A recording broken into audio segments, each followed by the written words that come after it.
If they're beyond repair, go ahead and replace them. They're not expensive. So go ahead and clean the thing off, and if you don't have any oil, go to the store and get some 3-in-1 oil. Drop her down into each individual saddle slot where the string is going to go in, because once that string hits the block, it's going to take a little bit of the finish off and it's going to start to rust. Go ahead and oil up any moving parts, just a little dab will do you, and you can hit each one of the screws right here where they meet the saddle. Go ahead and oil each one of those up. Drop a little dab of oil down in each one of the saddles themselves. Try not to oil this too much because you don't want slippage in your intonation flying out of whack. And since we've already got the strings off, like I said, what we're going to do is take a toothbrush. If you have more than one toothbrush, it's highly advisable. And a lot of guitars that we get in here have finger funk or green goo growing around each of the frets as well as on the fretboard. What you do is take a little denatured alcohol, rubbing alcohol, dip the toothbrush in the alcohol, and just gently rub back and forth, and it'll loosen up the goo that's growing on the frets. So once that stuff starts growing underneath the frets, it'll actually raise the fretboard and start eating into the wood on your guitar. Not cool. You want to go ahead and get rid of that as soon as possible. There's no real good set definition of time as to when you're supposed to take care of your guitar. You know, it's all going to depend on how much you play. If you play a whole lot and you sweat a whole lot, clean the thing off. It'll keep the value going. And once you go to trade it in, if you ever do trade it in or go to sell it, it'll have a higher resale value.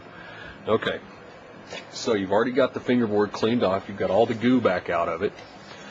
Now what you want to do is oil the fretboard. We use this Stuart McDonald fretboard finishing oil. Good stuff, and it's not real expensive. You can get it from stewmac.com, stewmac.com.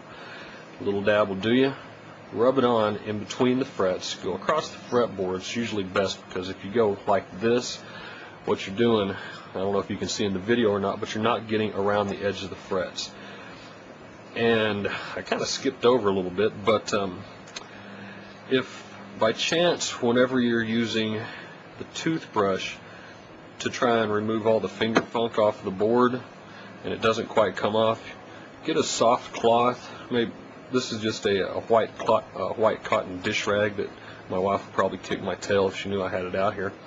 But what you want to do is just kind of lightly rub to get all the finger goo off. You don't want to leave that stuff on there. And what you're trying to do is go ahead and get it back to as good or as close to new as you possibly can. Go ahead and finish oiling up the fingerboard. This stuff will sink in. It's really good oil. It doesn't leave a whole lot of deposit on the top. Let it sink in for just a couple of minutes. And you'll notice that the fingerboard has changed color, gone from a lighter to a much darker. Gives it a more elegant look. Wipe off the excess if there is any excess, just going back up and forth.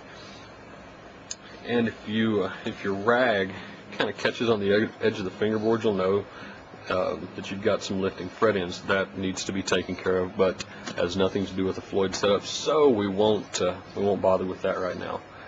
All right, so go ahead and restring the guitar, and I'm skipping a couple of parts because this guitar already has the ball ends cut off on it.